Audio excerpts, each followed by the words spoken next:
મંત્ર 2માં જે પ્રવૃત્તિ લક્ષણ વૈદિક ધર્મનું ઉપદેશ આપવામાં આવ્યો એની વિસ્તૃત સમજ 9 થી 14 જે છે મંત્રો એમાં આપી. એટલે જીવનમાં કર્મ અને ઉપાસનાનો પણ સમુચ્ચય હોવો જોઈએ અને ઉપાસનાના વિષયની વાત પણ કરવામાં આવી. એટલે અહીંયા જે પછી 15 થી 18માં મંત્રોમાં જે વાત છે એ આ ઉપાસકની છે કે જેણે જીવનમાં કર્મ અને ઉપાસનાનો સમુચ્ચય કર્યો છે, સંભૂતિ અને અસંભૂતિ ઉપાસનાનો પણ સમુચ્ચય કરેલો છે, એવા ઉપાસકની વાત છે. શંકરાચાર્યજીએ આ 15, 16, 17, 18 એ 4 મંત્રોનું જે ભાષ્ય છે એ આ ઉપાસક માટે આખું ઇન્ટરપ્રિટેશન છે. આપણા આચાર્યોએ બ્રહ્મવિદ્યાના જિજ્ઞાસુ સાધક માટે પણ કેવી રીતે એનું અર્થઘટન થાય એની પણ સુંદર પ્રાર્થના કરેલી છે. એટલે એનું ઉપાસક પ્રમાણે અર્થઘટન શંકરાચાર્યજીએ કરેલું છે. એટલે જે મેઇન હેતુ હતો 9 થી 14 મંત્રોનો કે કર્મ અને ઉપાસનાના સમુચ્ચયનું વિધાન કરવામાં આવેલું છે. કર્મ એટલે અવિદ્યા એવો શબ્દ હતો. અવિદ્યા મૃત્યુમ તીર્ત્વા વિદ્યા મૃતમ અશ્નુતે. અવિદ્યાથી મૃત્યુને તરી જાય છે એટલે સ્વાભાવિક કર્મ જે વાસના પ્રેરિત રાગદ્વેષ પ્રેરિત જે કર્મો હોય અને ચિંતન હોય એને તરી જાય. અને વિદ્યા અમૃતમ અશ્નુતે, વિદ્યા એટલે ઉપાસનાથી એ અમૃતમ અશ્નુતે, અમૃતનો ભાગી બને છે. એટલે દેવતાત્મ ભાવને પ્રાપ્ત કરે છે, દેવતા જોડે સાયુજ્ય મુક્તિ પ્રાપ્ત કરે છે. અને પછી એટલે એ દેવતા આધિકારિક દેવતા બની જાય છે. એ જે ઉપાસના કરનારો જે છે સમુચ્ચય કરનારો એ આધિકારિક દેવતા બની જાય છે. એટલે કે કેવું બ્રહ્માજી મેઇન પદ હોય બ્રહ્મલોકમાં અને પછી બીજા ઇન્દ્ર વગેરે જે આધિકારિક દેવતાઓ હોય એ કેબિનેટ મિનિસ્ટર જેને કહેવાય, એ કેબિનેટ મિનિસ્ટર બની જાય છે. એને અમૃતમ અશ્નુત એવું કીધું છે. એક કલ્પ પર્યંત જાણે કે એનો નાશ થતો નથી માટે એ સાયુજ્ય મુક્તિ કે અમૃતમ એ અર્થમાં કીધું છે. એક કલ્પ સુધી એનું આ દેહ ત્યાગ થતો નથી, મૃત્યુ થતું નથી. અને એ કલ્પ દરમિયાન એ બ્રહ્માજી પાસે શ્રવણ મનન નિધિધ્યાસન વગેરે જે બાકી રહેલી સાધના છે એ કરે છે. એટલે આત્મજ્ઞાન બ્રહ્માજી પાસેથી પ્રાપ્ત કરે અને પછી ક્રમમુક્તિ થાય. એટલે વિદ્યા અમૃતમ અશ્નુતેનો આ અર્થ છે ક્રમમુક્તિ.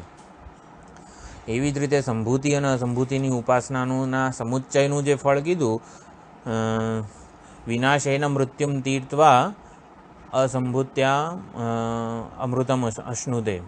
તો વિનાશ એટલે જેનો જન્મ છે એનો વિનાશ થાય. એટલે વિનાશ શબ્દથી સંભૂતિ એટલે કે હિરણ્યગર્ભની જે વ્યક્તની ઉપાસના હતી એ કહેવામાં આવી. તેના સમુચ્ચય એના માટે છે કે વધારે ફળ મળે છે.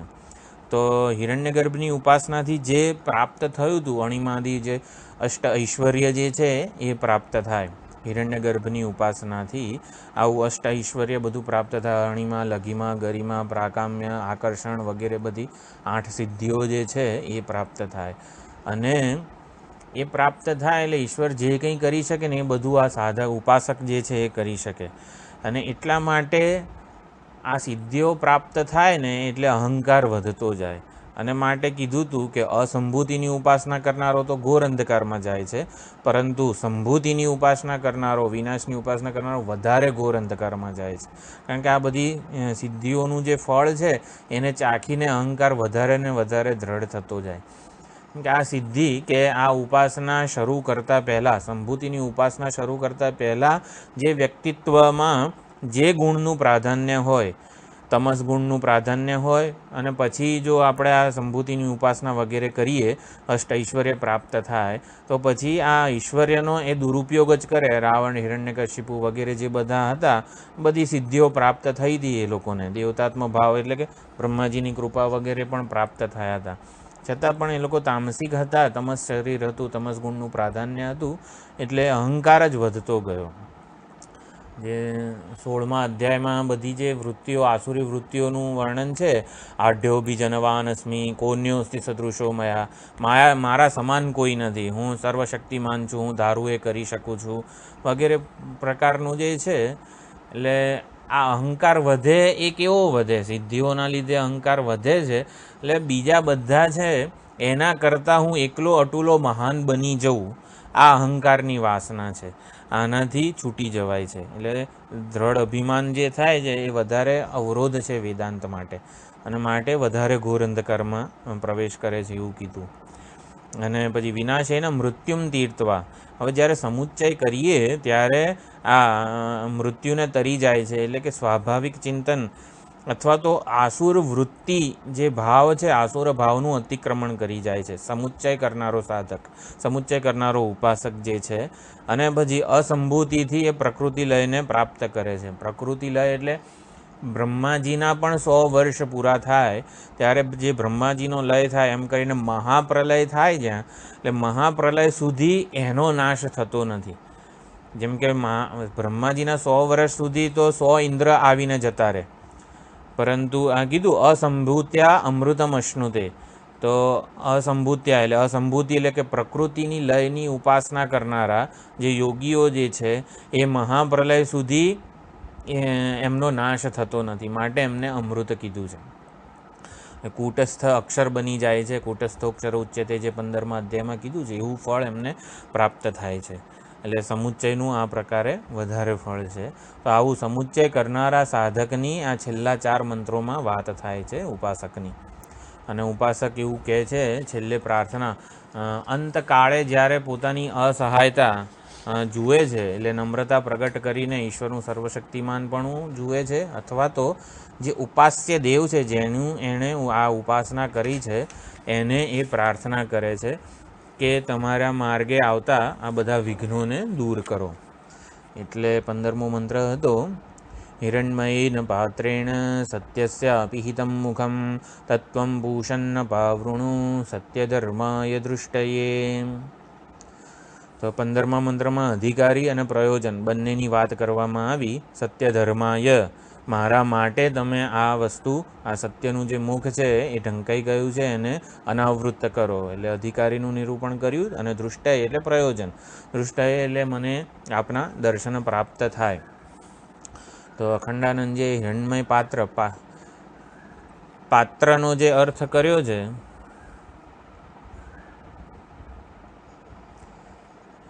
એટલે પાત્રનો અર્થ અહંકાર કર્યો છે, અથવા તો પીબંતી અનેન ઇતિ પાત્રમ, જેના વડે કોઈ પાત્ર હોય, વાટકો હોય, એમાં આપણે દાળ વગેરે મૂક્યું હોય તો એનું પી શકીએ, એને પણ પાત્ર કીધું છે.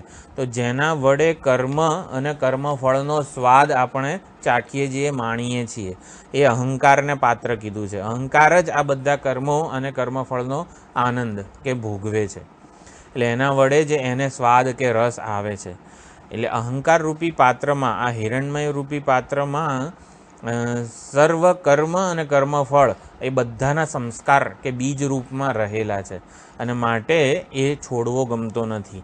એમાંથી આપણને રસ કે આનંદ આવે છે, માટે એ છોડવો ગમતો નથી. અને એટલા માટે એને હિરણ્મય કીધું છે, સાદું પાત્ર નથી કીધું, હિરણ્મય કીધું છે. કેમ કે ચળકાટવાળું છે, એટલે કે મને પ્રિય છે, અને સ્વતઃ ક્ષીણ થતું નથી.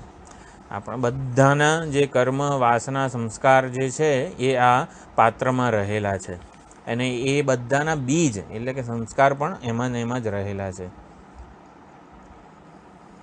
એટલે હિરણ્મય પાત્ર જે છે અહંકાર બે પ્રકારનો કીધું તો સ્વાભાવિક અહંકાર અને અધ્યારોપિત અહંકાર. સ્વાભાવિક અહંકાર એટલે આધ્યાસિક અહંકાર. તો હું દેહ ઇન્દ્રિય મન બુદ્ધિ છું એવું કોઈએ આપણને કહેવું નથી પડતું, એ સાથે લઈને જ જન્મ્યા છીએ. તો એને આધ્યાસિક અહંકાર કે સ્વાભાવિક અહંકાર કહેવાય. જો અધ્યાસ શબ્દ જે છે એ સ્વભાવના અર્થમાં વપરાતો હોય છે. અજ્ઞાન જે છે સ્વભાવ છે કે અધ્યાસ છે.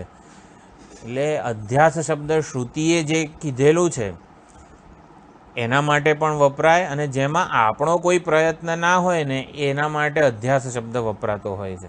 હું દેહ ઇન્દ્રિય મન બુદ્ધિ છું એ અનાદિ સિદ્ધ અજ્ઞાન સિદ્ધ આ વસ્તુ છે, અહંકાર છે.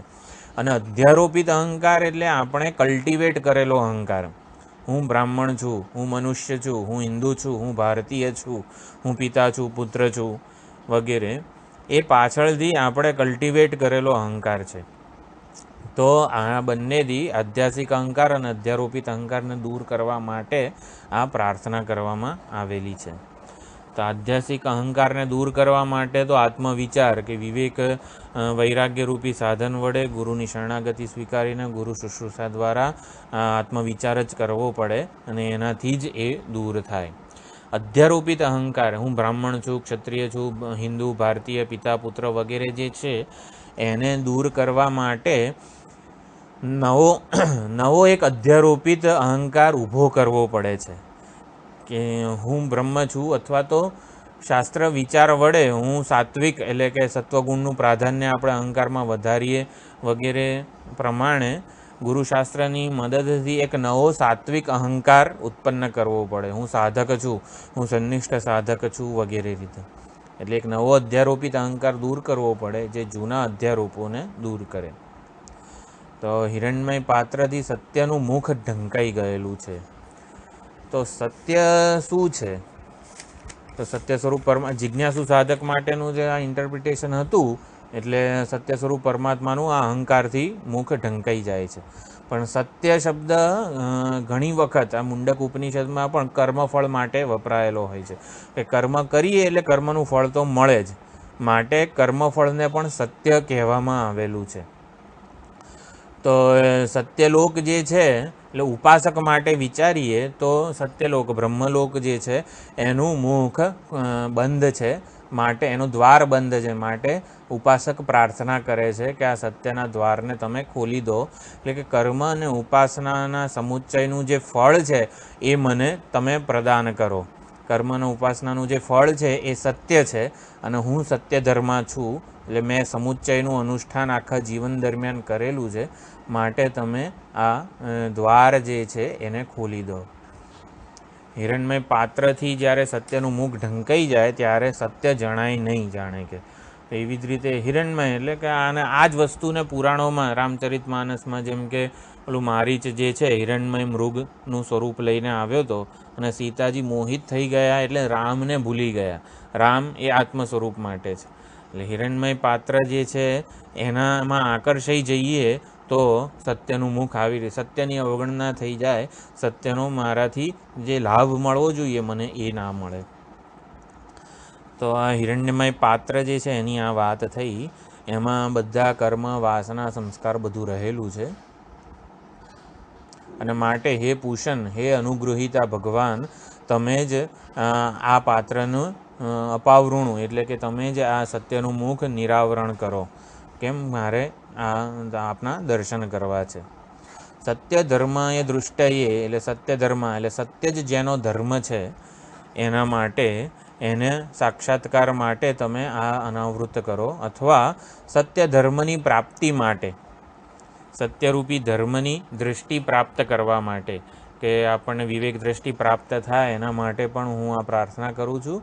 અને સત્યાય ધર્માય દૃષ્ટયે એવી રીતે પણ કરે છે આચાર્યો અર્થ. સત સ્વરૂપ, આનંદ સ્વરૂપ, જ્ઞાન સ્વરૂપ પરમાત્માની પ્રાપ્તિ માટે. સત્યાય ધર્માય દૃષ્ટયે એમાં સત્ય ધર્મ કોના માટે? પરમાત્મા માટે વપરાયો છે. સતચિત આનંદ સ્વરૂપ પરમાત્માની પ્રાપ્તિ માટે હે પૂષણ, હે પરમાત્મા, તમે જ પોતાને એટલે તમે જ મારા આત્મ સ્વરૂપે પ્રગટ થાઓ. તો આવી સુંદર પ્રાર્થના 15મા મંત્રમાં છે. પછી 16મા મંત્રમાં હિરણ્મય પાત્રનું સ્વરૂપ અને એને હટાવવાની પદ્ધતિનું નિરૂપણ કરેલું છે. હે પૂષણ, હે એકર છે, હે યમ, હે સૂર્ય, હે પ્રાજાપત્ય, આ બધા સંબોધન કીધા છે પોતાના ઈષ્ટદેવને.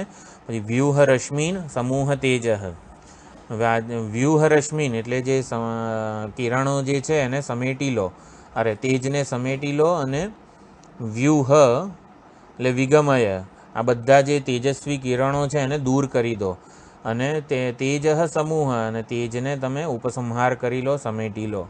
એટલે રશ્મિન અને તેજ, એના માટે આ રશ્મિ જે છે એ સંશય, એટલે મારા જ્ઞાન બ્રહ્મ જિજ્ઞાસુ સાધક માટે આવું અર્થઘટન કરે છે આચાર્યો. એટલે રશ્મિન એટલે બધા સંશયોને છેદી નાખો.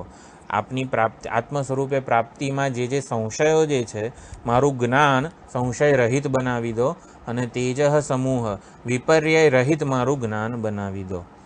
રશ્મિન વ્યૂહ તેજ સમૂહ, મારા જ્ઞાનને સંશય અને વિપર્ય રહિતનું બનાવી દો. તો સંશય અને વિપર્ય રહિતનું જ્યારે મારું જ્ઞાન થઈ જાય ત્યારે શું થાય? યત્તે રૂપમ કલ્યાણતમમ તત્તે પશ્યામી, જે આપનું કલ્યાણમય સ્વરૂપ છે. કલ્યાણ ક્યારે થાય? જ્યારે પરમાત્મા આત્મ સ્વરૂપે પ્રગટ થાય.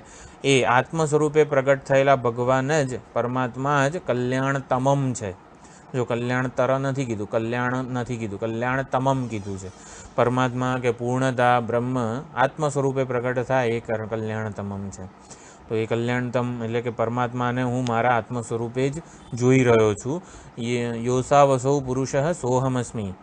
યહ અસૌ અસૌ પુરુષ, જે આ પ્રત્યેક નામ રૂપમાં, જે આ પ્રત્યેક કાર્યકરણ સંઘાતમાં અભિવ્યક્ત થઈ રહ્યું છે, એ ચૈતન્ય હું પોતે જ છું. આવું એનું સંશય વિપર્ય રહિતનું જ્ઞાન છે. આ જિજ્ઞાસુ સાધક માટેનું આ અર્થઘટન છે. તો હવે વ્યૂહ રશ્મિન અને સમૂહ તેજનો આ પ્રમાણે અર્થ કર્યો.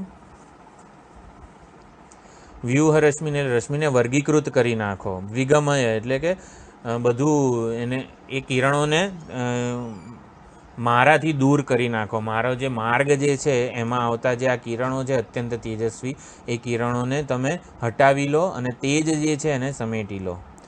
એટલે રશ્મિન, હવે આમાં રશ્મિન બહુવચન છે એટલે ચિદાભાસ પણ અર્થ કરે છે આચાર્યો.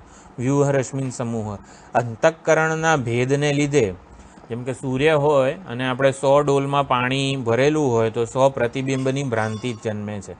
હકીકતમાં તો જે 100 જે છે સંખ્યા એ તો માધ્યમ છે, એટલે ઉપાધિની, હા ઉપાધિ કે માધ્યમ 100 છે.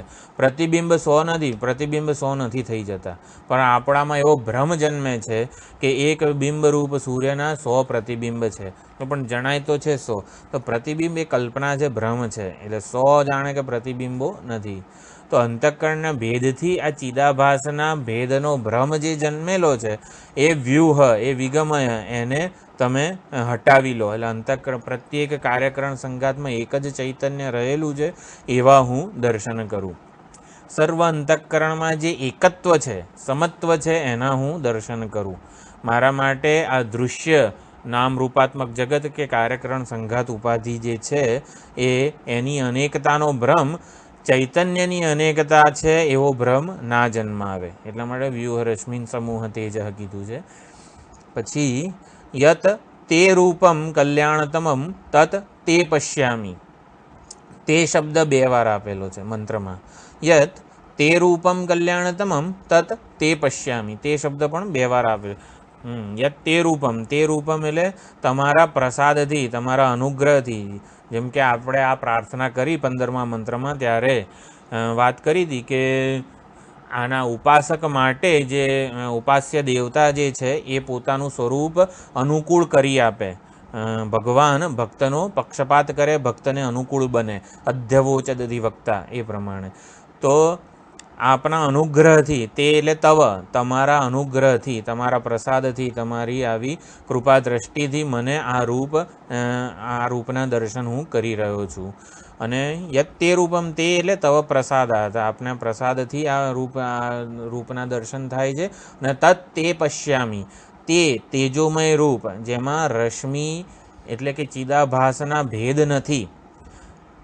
જો આપણે અત્યારે પરમાત્માના જ અનેક ભેદ રૂપે દર્શન કરી રહ્યા છીએ કે અનેક ચૈતન્ય છે એવા ભેદનો ભ્રમ થાય છે.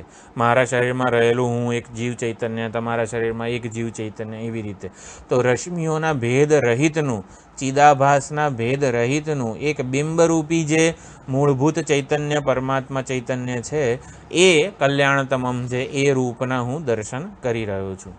યત તવ પ્રસાદાત, તમારા પ્રસાદથી જે આ કલ્યાણતમ રૂપ છે આત્મ સ્વરૂપે પ્રગટ થયેલું એ રૂપ. કયું રૂપ?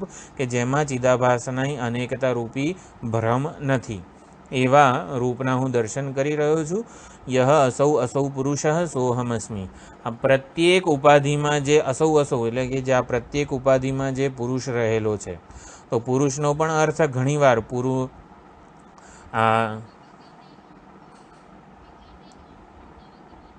ના તેજોમય રૂપ, હા, યત તે સૌથી પહેલાં જે તે છે એને તવ પ્રસાદાત, આપની કૃપા પ્રસાદથી આ મને આપના અનુગ્રહથી આ પ્રાપ્ત થયું છે.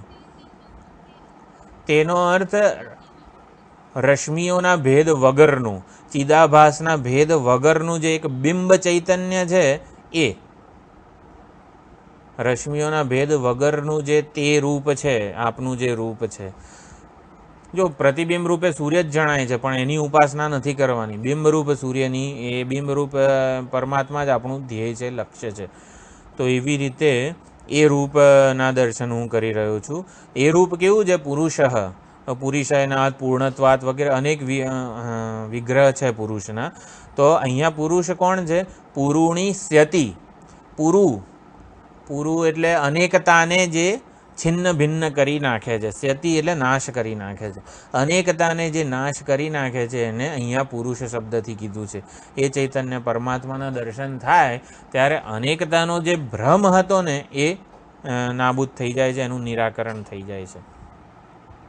આમ પ્રત્યેક નામરૂપમાં જે ચૈતન્ય રહેલું છે એના જ હું દર્શન કરું છું. નામરૂપ મારી દ્રષ્ટિમાં નથી. પછી સોહમઅસ્મિ, એ પ્રત્યેક નામરૂપમાં જે ચૈતન્ય છે કે જે ઉપાસક દેવતા રહેલો છે. ઉપાસકની દ્રષ્ટિએ આપણે વિચાર કરીએ તો જે આપણા ઉપાસ્ય દેવતા જે છે એનું જ તેજ આ સર્વ નામરૂપ ઉપાધિમાં જણાઈ રહ્યું છે. એના લીધે જ હિરણ્ય ગર્ભની ઉપાસના આ સાધકે કરેલી છે. સૂર્યની, સૂર્ય એ પ્રતીક છે હિરણ્ય ગર્ભનું. તો પ્રત્યેક ઉપાધિમાં એટલે કે પ્રત્યેક જીવમાં જે ક્રિયાશક્તિ, ઈચ્છાશક્તિ, જ્ઞાનશક્તિ છે આ હિરણ્ય ગર્ભની જ છે. એટલે પ્રત્યેકમાં જે હિરણ્ય ગર્ભ મારા ઉપાસ્ય દેવતાની જ અભિવ્યક્તિ થઈ રહી છે એવો આ ઉપાસક જુએ છે. ત્યારે એને શું થાય છે? સોહમઅસ્મિ, સાયુજ્ય મુક્તિ આ પ્રાપ્ત કરે છે. સોહમઅસ્મિ સહ અહમઅસ્મિ, એટલે હું એ છું. એવી રીતે સહની પ્રતિષ્ઠા, એમાં સાયુજ્ય મુક્તિમાં પરમાત્મા સહપદ કે તત્પદ છે એની પ્રધાનતા રહેલી છે સાયુજ્ય મુક્તિમાં. એટલે સહની પ્રતિષ્ઠા પ્રાધાન્ય છે એનાથી હું અભિન્ન થઈ જઉં છું, પરમાત્મામાં ભળી જઉં છું. સાયુજ્ય મુક્તિ એટલે પરમાત્મા પ્રધાન રહે છે, હું એમાં ભળી જઉં છું, એક રૂપ થઈ જઉં છું. સાયુજ્ય મુક્તિ એટલે હું એનાથી ભિન્ન રહેતો નથી. આ સોહમઅસ્મિ છે. જ્યારે કૈવલ્ય મુક્તિ, જ્ઞાનથી જે મુક્તિ પ્રાપ્ત થાય, સોહમ હંસઃ એમ પ્રકારે જ્ઞાનથી જે કૈવલ્ય મુક્તિ પ્રાપ્ત થાય છે એમાં બંને પક્ષે ફાયદો થાય છે. એટલે કે મારી જે પરિચ્છિન્નતા મને સાલતી હતી, હું મને મર્યાદિત માનતો હતો, એ અપરિચ્છિન્ન, પૂર્ણ, અખંડ, અનંત ચૈતન્ય થઈ જઉં છું હું, કે જેમાં કોઈ પરિચ્છિન્નતા નથી, કોઈ સીમા નથી, કોઈ મર્યાદા નથી, કોઈ વિશેષતા નથી. એટલે અપરિચ્છિન્નતાનો, અખંડતાનો, પૂર્ણતાનો મને લાભ મળે છે. એટલે મને એ લાભ મળે છે. અને બ્રહ્મને શું લાભ મળે છે? બ્રહ્મ પણ મારાથી જ્યાં સુધી જુદું હતું ત્યાં સુધી એ પરોક્ષ હતું. એટલે બ્રહ્મ પણ જાણે પૂર્ણ નહોતું મારા વગર. એટલે એ બ્રહ્મ જ્યારે મારાથી આ બંને એક ઐક્ય જ્ઞાન પ્રાપ્ત થાય છે ત્યારે બ્રહ્મનું પરોક્ષત્વ દૂર થઈ જાય છે અને એ પ્રત્યેગાત્મા બની જાય છે. આવી રીતે આચાર્યો કહે છે કે બંને પક્ષે આ ફાયદો થાય છે. મને પૂર્ણતા, અપરિચ્છિન્નતાનો લાભ થાય છે અને બ્રહ્મને પ્રત્યક્ત્વનો, પ્રત્યક્ત્વ એટલે મારા પ્રત્યેગાત્મા સ્વરૂપે, દ્રષ્ટા સ્વરૂપે એ પ્રગટ થાય છે. આવી રીતે આ કૈવલ્ય મુક્તિ છે. સોહમઅસ્મિ અને અહમ સહ અસ્મિ બંને રીતે. સર્વત્ર ભાસમાન જે પુરુષ છે જેને હું અત્યાર સુધી ભિન્ન ભિન્ન ચિદાભાસ રૂપે જાણતો હતો, એ હવે હું એકલો જ, હું એક છું. એટલે કે હું એક જ ચૈતન્ય આ પુરુષ છું જે આ સર્વ નામ રૂપાત્મક જગત કે સર્વ કાર્યકરણ સંઘાત ઉપાધિમાં પ્રગટ થયેલો છું. તો આવી રીતે આ 16મો મંત્ર છે. પછી 17મો મંત્ર. હવે અંતકાળે જ્યારે પોતાનું જોવે છે, અંતકાળે ઉપાસક ત્યારે ફરીથી પ્રાર્થના કરે છે. કેવી પ્રાર્થના હોય છે? મરણોન્મુખ જે ઉપાસક છે એની પ્રાર્થના. વાયુરનિલમૃતમથેદમ ભસ્માંતગુમ શરીરમ ઓમ ક્રતોસ્મર કૃતગુમ સ્મર ક્રતોસ્મર કૃતગુમ સ્મર.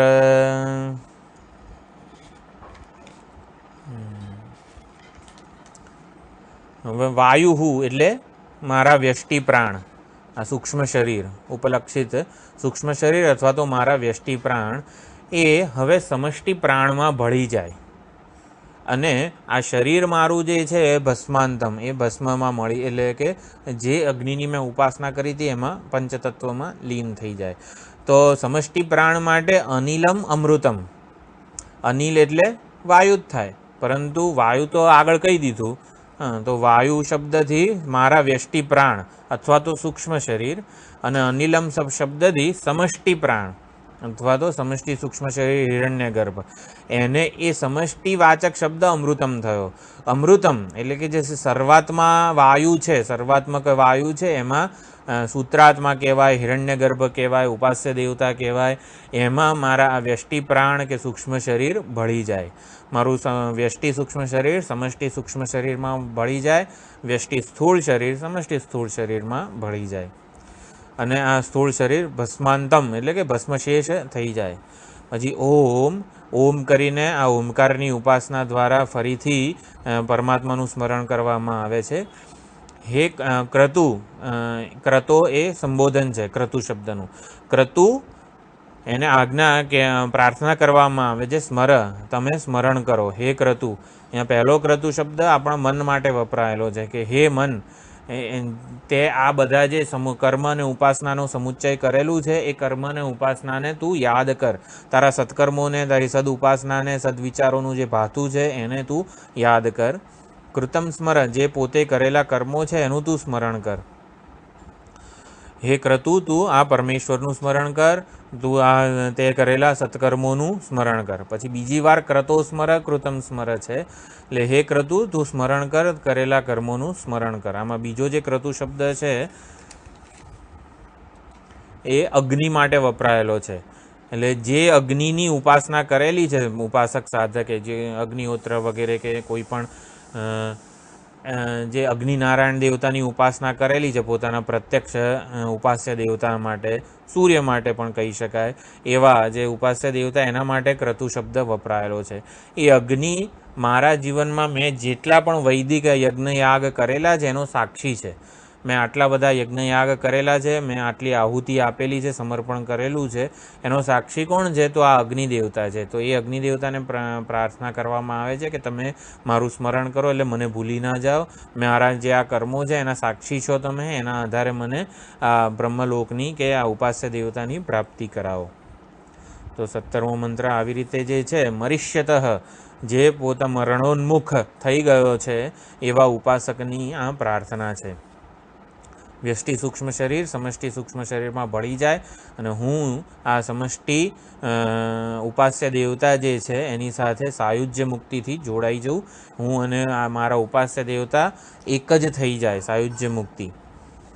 એટલે સમષ્ટિ સ્થૂળ શરીરનો ત્યાગ તો અહીં થઈ જાય, પણ સૂક્ષ્મ શરીર ત્યાં સુધી પહોંચવું તો જોઈએ ને. એ હિરણ્ય ઉપાસ્ય દેવતાનો જે કોઈ પણ લોક હોય, સાકેત લોક હોય, કૈલાસ લોક હોય કે ગોલોક હોય, ગમે તે જે ઉપાસ્ય દેવતા હોય ત્યાં સુધી પહોંચવું જોઈએ. એટલા માટે આ પ્રાર્થના કરવામાં આવે છે.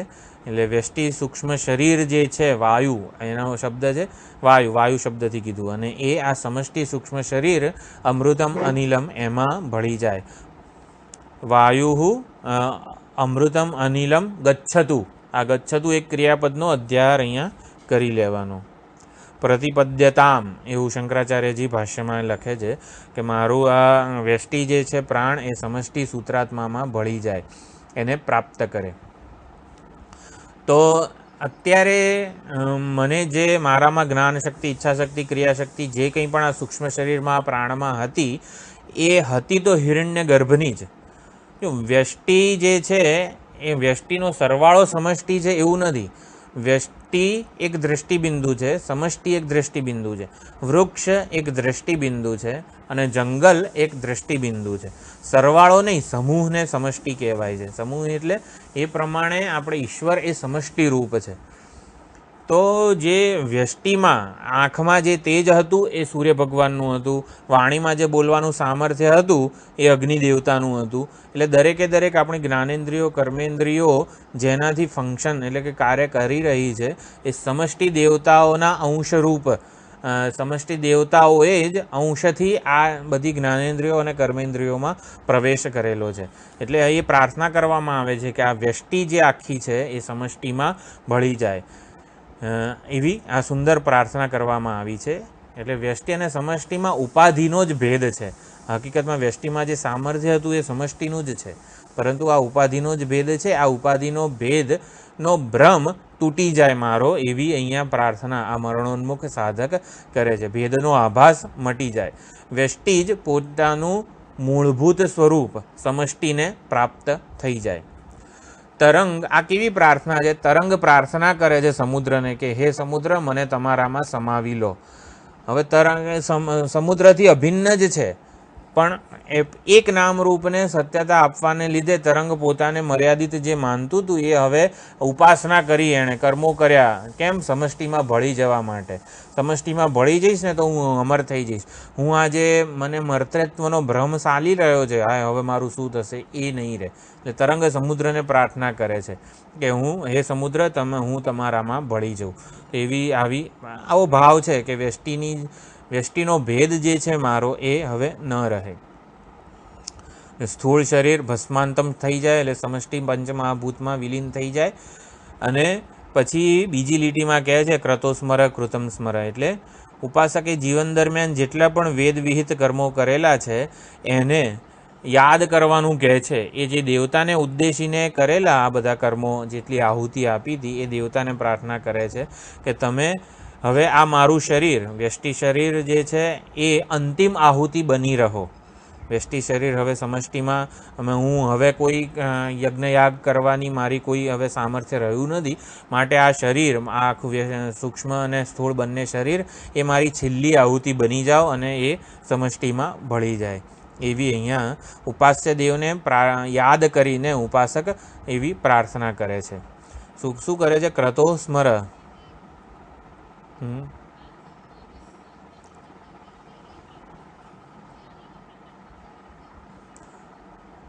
જીવન મુક્ત હોય એને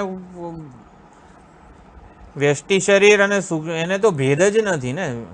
હું એક નામ તરંગ પોતાને જ્યારે જળ રૂપે સમજી જાય એ જીવન મુક્તિ. પછી ક્યાં એને સમુદ્રમાં ભળવાની જરૂર રહી? ઉપાસક, અત્યારે ઉપાસક જેણે આવી કર્મ અને ઉપાસનાના સમુચ્ચય પૂર્વકનું જે જીવન જીવેલું છે એનું લક્ષ્ય શું હોય છે? આ સાયુજ્ય મુક્તિ પ્રાપ્ત કરવી, પરમાત્મા જોડે એક થઈ જવું, એવી પ્રાર્થના. એટલે ઉપાસક અને ઉપાસ્ય દેવતા બેઉ જુદા છે એવો ભ્રમ છે ઉપાસકને, અને માટે એની જોડે ભળી જવા માટે પ્રાર્થના કરે છે.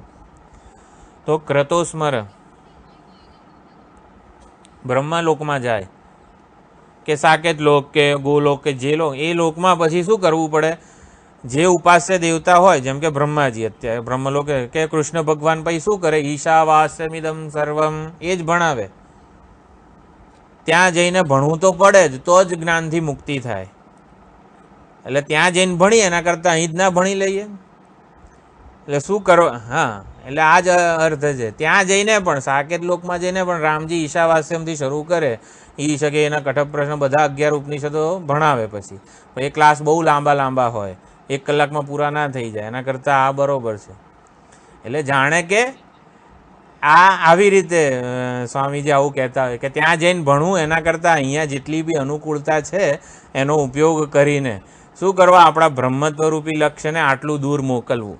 જે તરંગને આ એક્ઝેક્ટલી આ પ્રાર્થના જે છે, તરંગ પોતાને સમુદ્રમાં હવે મારે ભળી જવું છે, પણ એના કરતાં વધારે સારું હું જળ છું એવું જ્ઞાન પ્રાપ્ત કરે તો પછી ભળવાની કંઈ ઓલી જ કોઈ સાધના કરવાની જરૂર નથી. પણ વ્યષ્ટિના સમસ્યાઓથી એટલો બધો કંટાળે ને જ્યારે સાધક કે આ સાલું કંઈ મારાથી થતું નથી, મને આટલા બધા દુઃખ છે, રાગદ્વેષથી છૂટાતું નથી, અનિષ્ટનું ચિંતન થયા કરે છે ને આમ ને તેમ ને, વ્યષ્ટિને છે ને પાપ વિંધાઈ જાય. વ્યષ્ટિ અભિમાન હોય, એક નામ રૂપમાં જ્યારે તાદાત્મ્ય બહુ જ હોય ને ત્યારે વ્યષ્ટિને પાપ વિંધી કાઢે. એટલે કે અસુરો બહુ જલ્દી વીંધી કાઢે. જેમ કે એક લોટામાં કંઈક જીવડું પડી જાય તો એ પાણી કેવું અશુદ્ધ અપવિત્ર થઈ ગયું, પછી એકવાર સમષ્ટિમાં ભેળવી દેવાનું, એટલે ગંગાજીમાં એ લોટો મૂકી દઈએ ત્યારે પછી એ શુદ્ધ થઈ જાય. એટલે પાપથી છૂટવા માટે પણ એકવાર સમષ્ટિમાં ભળી જવું છે. તરંગને એકવાર આ અથડામાં કિનારા જોડે અથડાયો, નાશ પામી ગયો, નામ તરંગ કંટાળી ગયો ઉત્પત્તિ અને નાશથી, એટલે હવે કે સમુદ્રમાં ભળી જવું છે. એટલે એવી ભાવના કરવામાં આવે આ સાયુજ્ય મુક્તિની. તો ક્રતો સ્મર, હે સંકલ્પાત્મક મન, એ મનને કહે છે કે હે સંકલ્પાત્મક મન, તું આ શુભ કર્મોને યાદ કર. ક્રતુને સંકલ્પ કહેવામાં આવેલો, સંકલ્પાત્મક મન એટલે કે સંકલ્પપૂર્વક જ આપણી ઈચ્છા, વિચાર અને કર્મ બધું થતું હોય છે.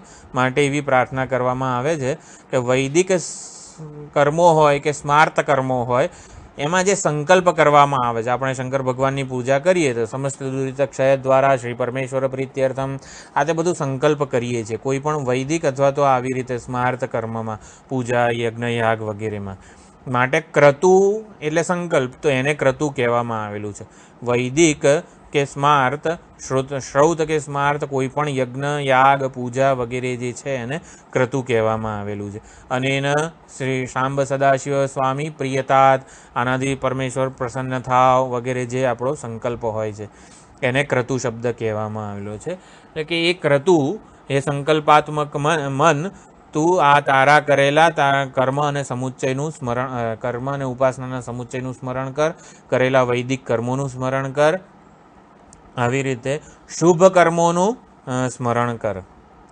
અને પછી બીજા ક્રતુ એટલે અગ્નિ, જે અગ્નિની સમગ્ર જીવનમાં આરાધના કરેલી છે એ અગ્નિને પ્રાર્થના કરે છે કે તમે મારી આહુતિ જે વગેરે તમે સાક્ષી છો મારા કર્મના અને ઉપાસનાના, અને માટે એની ઉપેક્ષા ના કરો, મારા કર્મ અને ઉપાસના પ્રમાણે મને ફળ આપો.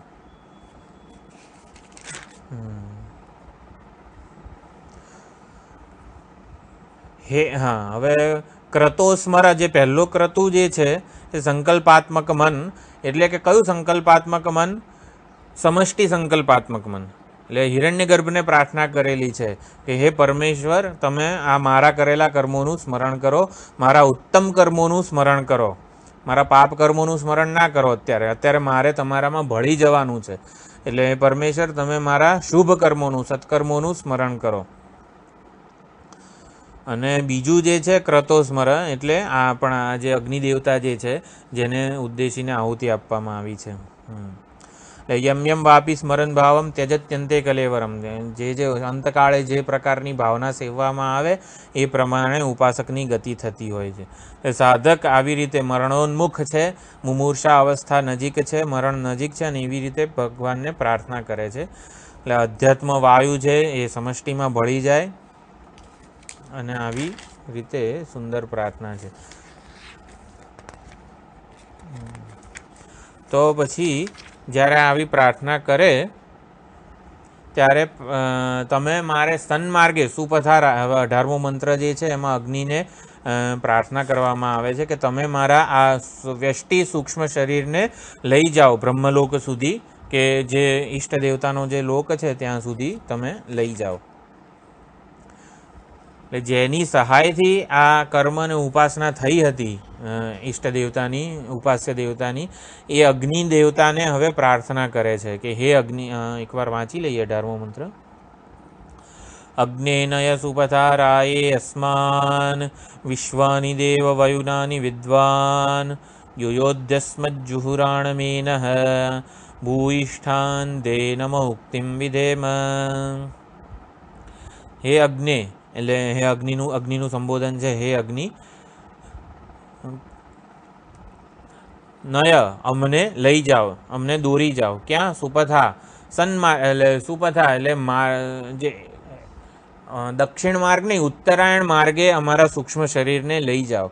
અગ્નિ એટલે કે બ્રહ્મલોકની અહીંયા પ્રાર્થના છે. બ્રહ્મલોક પ્રાપ્ત કરવા માટે જે ઉત્તરાયણ માર્ગ છે, જ્યાં દેવતાઓ જ્યોતિર્મય દેવતાઓ હોય, જ્યારે દક્ષિણાયન એટલે કે માત્ર વૈદિક કર્મ કરનારાની જે દક્ષિણાયન ગતિ થાય છે, એમાં ધૂમ માર્ગ 8મા અધ્યાયમાં જે બધું આવ્યું, ત્યાંના જે દેવતાઓ જે છે રાત્રિના દેવતાઓ હોય, અને અહીંયા દિવસના દેવતાઓ એટલે જ્યોતિર્મય દેવતાઓ હોય. એટલે એ જે માર્ગ છે એ પણ કિરણો, એટલે કે જ્યોતિર્મય માર્ગ છે, ઓલો ધૂમ માર્ગ છે.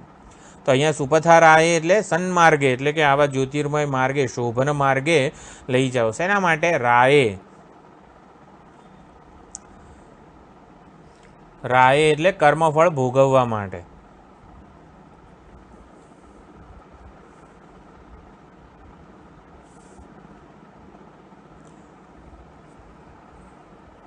અસ્માન, અસ્માન એટલે અમને લઈ જાઓ. રાય એટલે અમે જે કર્મ અને ઉપાસનાનું અનુષ્ઠાન કરેલું છે એના ફળના ભોગ માટે. રાય એટલે એ પ્રમાણની પ્રાપ્તિ માટે તમે મને લઈ જાઓ, અમને લઈ જાઓ.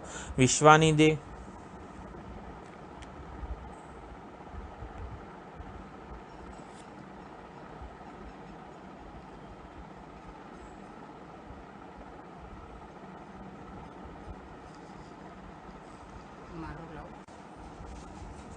તો આ 18મો મંત્ર આપણા આશ્રમમાં પણ જેટલા બી યજ્ઞો થતા હતા, લક્ષ્મીનારાયણજીને વગેરે કરે, એમાં છેલ્લે જ્યારે આહુતિ આપવાની હોય મેઇન, ત્યારે આ પ્રાર્થના કરતા જ હોય છે. આ બહુ જ પ્રસિદ્ધ આ મંત્ર છે.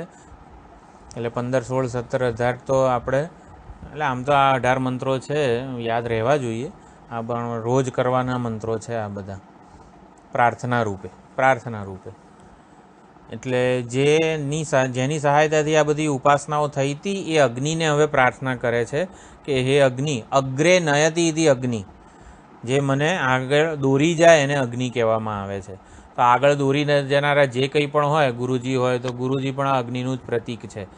તો એવા એને પ્રાર્થના કરવામાં આવે છે કે હે અગ્નિ, અસ્માન નય, અમને તમે લઈ જાઓ. ક્યાં? સુપથા એટલે જ્યોતિર્મય માર્ગે લઈ જાઓ. શેના માટે? રાયે એટલે મેં જે કર્મ અને ઉપાસનાનું અનુષ્ઠાન કરેલું છે, સમુચ્ચય વગેરે કરેલો છે, એના ભોગ માટે. રાયે એટલે એ બધું ભોગવવા માટે, એની પ્રાપ્તિ માટે તમે મને લઈ જાઓ. કઈ રીતે? વિશ્વાની દેવ વયુનાની વિદ્વાન, એટલે વિશ્વાની એટલે ઓમ વિશ્વસ્મય નમઃ, પહેલું જ જે વિષ્ણુ સહસ્ત્ર નામનું નામ છે ને વિષ્ણુ ભગવાનનું, એટલે વિશ્વ એટલે સર્વ, બધા જ. વિશ્વ સર્વનામ છે. આમ તત, એતત અને બધા જે સર્વનામ છે ને એવી રીતે વિશ્વ પણ સર્વનામ છે. એટલે વિશ્વાય નથી થતું, વિશ્વસ્મય નમઃ એવું નામ થાય છે, તસ્મયની જેમ. એટલે વિશ્વાની એટલે બધા, વયુનાની એટલે આ પ્રકારના કર્મોને તમે જાણનાર છો. અમારા બધા જ્ઞાન અને કર્મ, જ્ઞાન એટલે કે ઉપાસના અને કર્મોને તમે જાણનારા છો. હે દેવ, એ દેવ સંબોધન છે, અને વિદ્વાન એટલે કે તમે અમારા બધા જ કર્મ અને ઉપાસનાને જાણનારા છો. યુયોધિ અસ્મત જુહુરાણમ એનહ, 4 શબ્દો છે. યુયોધિ, અસ્મત, યુયોધિ, અમારા, અસ્મત એટલે અમારા, યુયોધિ જુહુરાણમ એનહ, એનહ એટલે પાપ, અને જુહુરાણ એટલે કુટિલ. જેટલા પણ અશુભાત્મક કર્મો કરેલા હોય એ યુયોધિ એટલે દૂર કરી દો, એને અમારાથી દૂર કરી દો. અમારા વંચનાત્મક, અમારા જાણે અજાણે જે કંઈ પણ ખોટા કર્મો થઈ ગયા હોય, ખોટું ચિંતન થઈ ગયું હોય, એ કુટિલ પાપને નષ્ટ કરી દો, એને મારાથી ક્યાંક દૂર મોકલી દો, દૂર ધકેલી દો. ભૂઈષ્ઠા એટલે એને એવી પ્રાર્થના કરી પછી વારંવાર નમસ્કાર કરીએ છીએ. અત્યારે આ મરણોન્મુખ પથારીમાં આપણે પડેલા, એટલે આ ઉપાસક છે અને એને ઉપાસ્ય દેવતાને પોતાના શરીરથી એ નમસ્કાર કરી શકતો નથી. માટે ભૂઈષ્ઠામ, અનેકવાર, વારંવાર, તે હે દેવતા તમને નમ ઉક્તિમ વિધેમાં, જો નમઃ વિધેમાં તમને નમસ્કાર કરું છું એવું નહીં, નમ ઉક્તિમ, ઉક્તિમ એટલે વારંવાર વાણીપૂર્વક હું આપને નમસ્કાર કરું છું, શબ્દથી તમને હું વારંવાર નમસ્કાર કરું છું, નમસ્કાર દ્વારા આપની પરિચર્યા વગેરે કરું છું. આવી પ્રાર્થના છે. એટલે જે અગ્નિ જે છે એને પ્રાર્થના કરવામાં આવે છે કે મને ઉત્તરાયણ માર્ગે લઈ જાઓ. સુપથા કેમ કીધું? કારણ કે જ્યોતિર્મય દેવતાઓ છે. અગ્નિર જ્યોતિર્હ શુક્લ ષણમાસા ઉત્તરાયણમ, ઉત્તરાયણ માર્ગના બધા જે દેવતાઓ જે છે એ આ સૂક્ષ્મ શરીરને એક દેવતા, જેમ કે દિવસના દેવતા પછી આને આપે, એને પછી આને આપે, એ જે આખી 8મા અધ્યાયમાં વાત કરવામાં આવી, જ્યોતિ વગેરે, અગ્નિ, જ્યોતિ, દિવસ, શુક્લ પક્ષ વગેરે બધા દેવતાઓ જે છે એ સુપથા કીધું છે એનાથી. એટલે એ માર્ગે આ ઉપાસકના શરીરને લઈ જાય, સૂક્ષ્મ શરીરને. ઉત્તરાયણના માર્ગે આવનારા બધા દેવતા પ્રકાશાત્મક છે, કારણ કે ઉપાસક પ્રકાશમય જીવન જીવેલો છે. કર્મ અને ઉપાસનાનો સમુચ્ચય કરેલો છે. સત્વગુણની પ્રધાનતા રહેલી છે આ ઉપાસકમાં, એટલા માટે એ આ માર્ગે જાય છે. એણે તેજસ્વી કર્મો કર્યા છે. અગ્નિને અનુલક્ષીને, અગ્નિને ઉદ્દેશીને બધી આહુતિ, વૈદિક કે સ્માર્ત, યજ્ઞયાગ, દેવતા આરાધના, પૂજા વગેરે કરેલી છે. એટલે એનો જે કાર્યકરણ સંઘાત કે સૂક્ષ્મ શરીર જે છે એ સત્વગુણની પ્રધાનતા વાળો છે, માટે સુપથા કીધું છે, કલ્યાણમય પથ.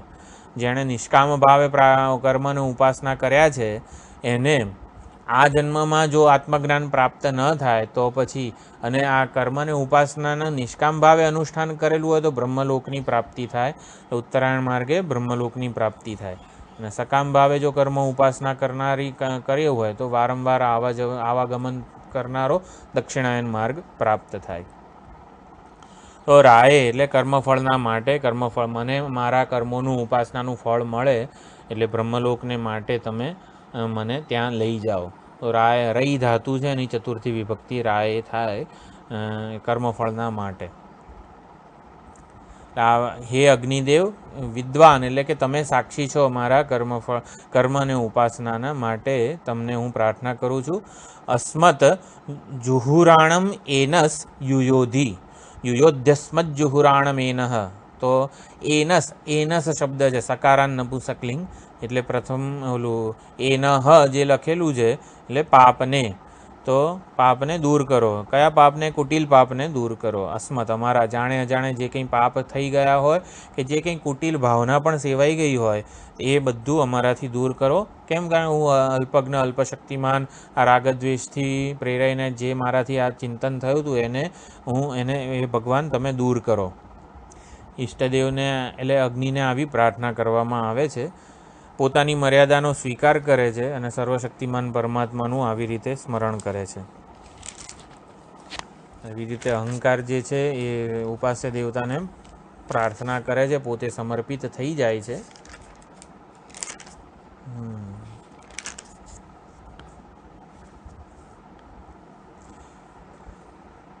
આમ 17મો અને 18મો જે મરણોન્મુખ પુરુષની પ્રાર્થના છે, મૃત્યુ સમયે આપણા વિચારોની શુદ્ધિ બહુ જ જરૂરી છે. યમ યમ વાપી સ્મરણ ભાવન કીધું, એટલે સ્મૃતિ જે છે એ અત્યંત શુદ્ધ હોવી જોઈએ, સત્વગુણ પ્રધાન હોવી જોઈએ, વિસ્મૃતિ ના થવી જોઈએ પરમાત્માની. અને એટલા માટે પરમાત્માનું સ્મરણ કેવી રીતે થાય એની પણ આ સુંદર પ્રાર્થના કરવામાં આવી છે. ઓમ ક્રતો સ્મર કૃતમ સ્મર એવું લખેલું છે. તો ઓમ શેના માટે છે? ઓમના ઉચ્ચારણથી આ પ્રપંચાકાર વૃત્તિ છૂટી જાય છે.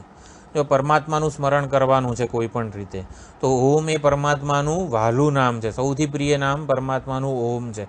એના દ્વારા પરમાત્માને યાદ કરીએ છીએ. ઓમકારના ઉચ્ચારણથી, જેમ કે એ ઓમકાર સગુણ બ્રહ્મનું પણ પ્રતીક છે, સગુણ બ્રહ્મની પ્રાપ્તિ માટેનું પણ સાધન છે, નિર્ગુણ બ્રહ્મની પ્રાપ્તિ માટેનું પણ સાધન છે.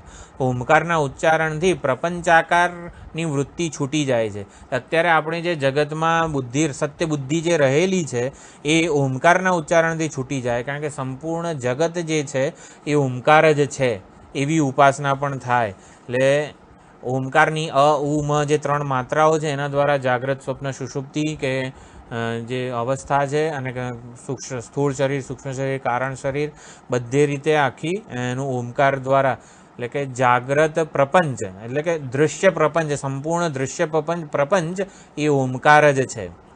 જેમ કે ઘડો વગેરે કહીએ તો ઘડો એ પદાર્થ છે, પરંતુ ઘડો એ પદાર્થ ઘટ કે ઘડા એ નામથી જુદું નથી. ઘડો નામ બોલતાની સાથે જ નામીનું સ્મરણ થાય. એટલે નામ અને નામી એ બે સ્વતંત્ર વસ્તુ નથી. નામથી નામીનું સ્મરણ થઈ જ જાય. એટલે ઓમકાર એ અભિધાન કે નામ છે. એટલે દરેકે દરેક જે દૃશ્ય પ્રપંચ છે એ વાક પ્રપંચથી જુદો નથી. જેમ કે ઘડો એ ઘડો શબ્દથી જુદો નથી. એટલે ઘડો શબ્દ જે છે આપણી વાણીમાં છે. એટલે બધી જ જે વાક પ્રપંચ કહેવાય એ આ દૃશ્ય પ્રપંચથી જુદો નથી, અથવા તો દૃશ્ય પ્રપંચ વાક પ્રપંચથી જુદો નથી. અને વાક પ્રપંચ એટલે શું? બધી જ વાણી, બધી વાણી એટલે શું? ઓમકાર. એટલે આવી રીતે ઓમકારની ઉપાસનાથી બધા સમગ્ર દૃશ્ય જે પ્રપંચ જે છે એનું ઓમકારમાં જ વિલીનીકરણ કરવામાં આવે છે. એટલે ઓમકારથી દૃશ્ય પ્રપંચની આકારની વૃત્તિ છૂટી જાય છે, એટલે કે જડતા નિવૃત્ત થઈ જાય છે અને ચેતનતા એવા ચેતન પરમેશ્વર જે છે એનું સ્મરણ કરાવે છે આ ઓમકાર.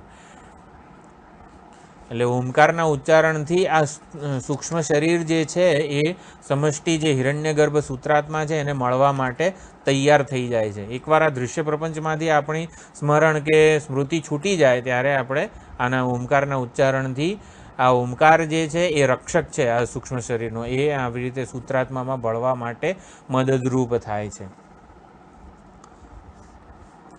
એટલે અને છેલ્લે આ જે 17મા અને 18માં પ્રાર્થના કરવામાં આવી કે મારા ઉત્તમ કર્મો, મારી ઉપાસનાનું સ્મરણ મારા ચિત્તમાં રહે, એટલે કે હે ક્રતુ તમે એનું સ્મરણ કરો. એટલે સદભાવ અને વગેરે શ્રેષ્ઠ મારા જે શોભન કર્મો છે, ઉપાસના છે, શ્રેષ્ઠ ભાવનાઓ જે મેં સેવી છે એનું હું સ્મરણ કરું, એ જ મારા સ્મરણમાં આવે અને તમે આ કુટિલ પાપ જે કંઈ જે મારાથી જાણે અજાણે થઈ ગયા છે એને તમે દૂર કરો મારાથી.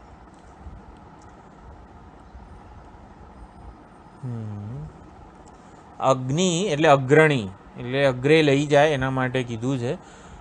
મને આગળ મારા ઉપાસ્ય દેવતાના માર્ગે આ અગ્નિ જ મારી આહુતિ જે છે એ જ લઈ જશે. મારું આ શરીર જે છે એ હવે ભસ્માંતમ એટલે એ છેલ્લી આહુતિ બની રહો અને મારા જે આ સૂક્ષ્મ શરીર છે એ આવી રીતે પરમાત્મા પાસે પરમાત્માની સાયુજ્ય મુક્તિ પ્રાપ્ત કરે. વારંવાર નમસ્કાર કરું છું. ભૂયિષ્ઠાંતે નમો ઉક્તિમ વિધેમાં, એટલે વારંવાર નમસ્કારની ભાવના સેવવાથી આ અહંકાર જે છે અભિમાનનો ત્યાગ થાય, અહમ મમનો જે આખો વિસ્તાર હતો એ સમાપ્ત થઈ જાય અને શરણાગતિ જે છે એ પ્રગટ થયેલી છે. ભૂયિષ્ઠાંતે નમો ઉક્તિમ વિધેમાં, ઈષ્ટદેવતાની આવી રીતે શરણાગતિ સ્વીકારે છે અને આ પ્રમાણે આ 18મો મંત્ર છે. એકવાર 15, 16, 17, 18 જે મંત્રો છે એકવાર બોલી લઈએ, કારણ કે જરાક ટંગ ટ્વિસ્ટિંગ છે. ક્યાં એનો વિચ્છેદ ઊભું રાખવા, શ્વાસ લેવાનો વગેરે એકવાર આપણે જોઈ લઈએ. તો 15મો મંત્ર એ સાદો છે.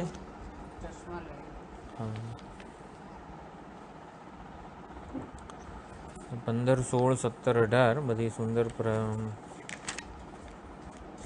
હા, તો પેન્સિલ કે એવું કંઈ હોય તો તમે લઈ લેજો.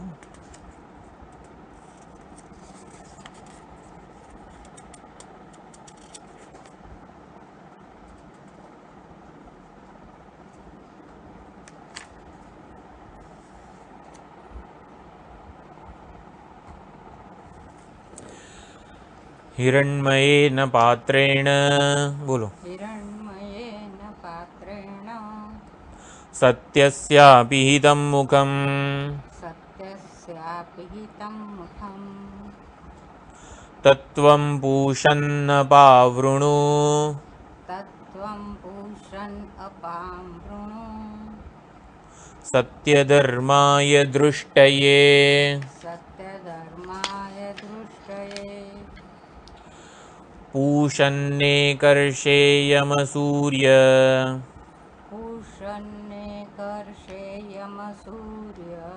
આખું લઈ લેવાય. પૂષન્ને કર્ષેયમ સૂર્ય પ્રાજાપત્ય પૂષન્ને કર્ષેયમ સૂર્ય પ્રાજાપત્ય વ્યુહરશ્મીન સમૂહ તેજઃ વ્યુહરશ્મિન સમૂહ તેજઃ યત્તે રૂપં કલ્યાણતમં તત્તે પશ્યામિ યત્તે રૂપં કલ્યાણતમં તત્તે પશ્યામિ યોસાવસૌ પુરુષः સોહમસ્મિ યોસાવસૌ પુરુષઃ સોહમસ્મિ વાયુરનિલમમૃતમથેદં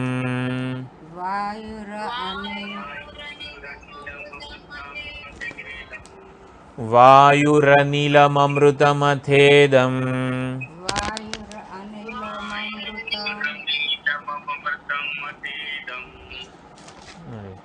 भस्मान्तं शरीरम् भस्मान्तं शरीरम् ॐ क्रतो स्मर कृतं स्मर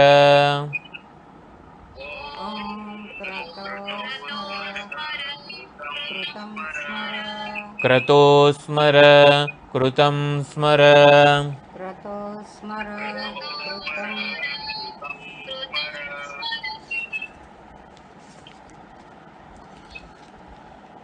अग्नेन यसुपथाराये अस्मान्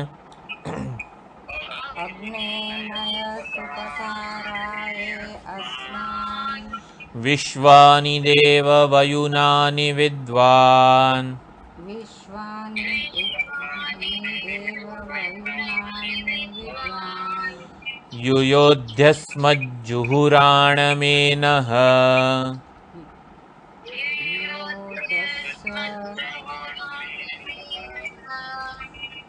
युयोध्यस्मज्जुहुराणमेनः युयोध्यस्म जुराणमेनः भूयिष्ठान्ते नम उक्तिं विधेम भूयिष्ठां ते नम उक्तिं विधेम કેમ અવાજ ના આવે એ લખો. તો આ પ્રકારે પ્રાર્થના છે 15 થી 18મા મંત્રમાં. સમય થઈ ગયો. તો સુંદર ઈશાવાસ્ય ઉપનિષદનો વિચાર થયો.